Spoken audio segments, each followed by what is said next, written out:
Bonjour et bienvenue sur cette nouvelle vidéo. Aujourd'hui, nous allons faire un Christian Tag. Moi, je vais être la journaliste qui va poser les questions à notre invité, Sarek for Jesus. Donc, Sarek for Jesus, tu vas répondre à 10 questions. Ce sera quand même un peu simple. D'accord. Depuis quand es-tu en Christ? Alors, j'ai reçu mon appel en 2014, mais je dirais que j'y ai réellement répondu vers juillet de cette année-là.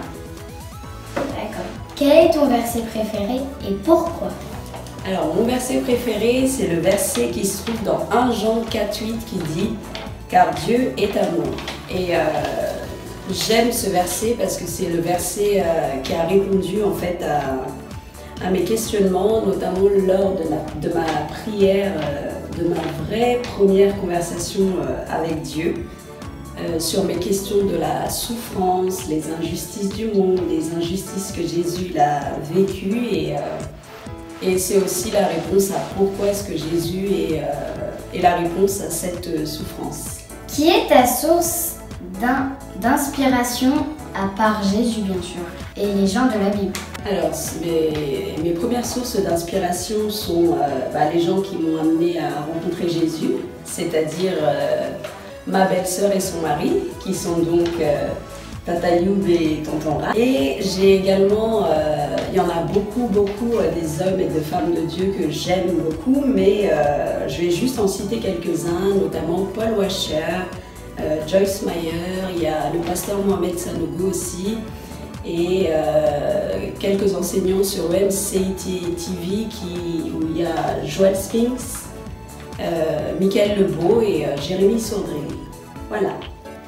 D'accord. Quelle est ta louange préférée? J'en ai également beaucoup aussi de louanges préférées, mais je vais juste en citer 3 si tu veux bien.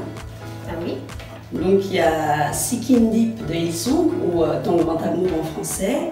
Il y a Abba Père aussi de collectif Cieux ouverts. Et le dernier, je dirais, c'est le chant Majesté. Mais j'ai une préférence pour la version des filles malgaches, là. Comment elle s'appelle déjà? Mirella, Poumi et Éthique. D'accord. Qu'est-ce que tu aimes le plus à propos de ton église?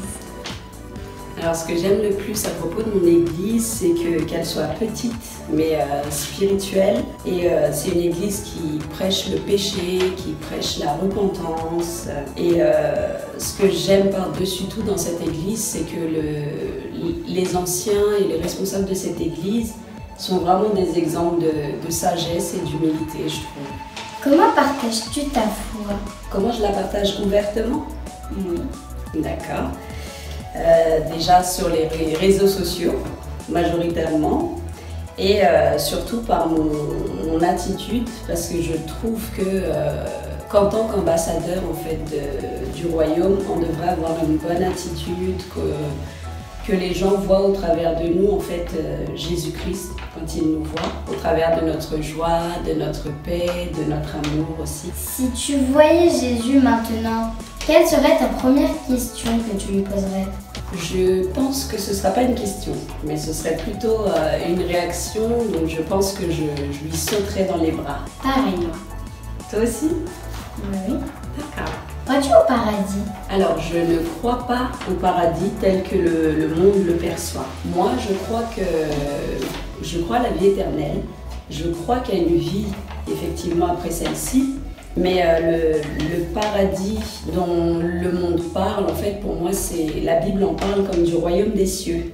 Et justement, j'avais un verset qui explique un petit peu qu'est-ce que le royaume des cieux, qui se trouve dans Luc 17, verset 21, où il est écrit « On ne dira point, il est ici ou il est là, car voici, le royaume de Dieu est au milieu de vous. » Et pour moi, donc, le royaume des cieux est déjà là, c'est pas quelque chose à venir, c'est pas un endroit dans le ciel dans lequel on va aller. Et c'est pour ça d'ailleurs que je trouve que c'est dommage que les gens pensent qu'ils ont le temps de vivre et de profiter de la vie dans le mauvais sens. Hein. On peut profiter de la vie.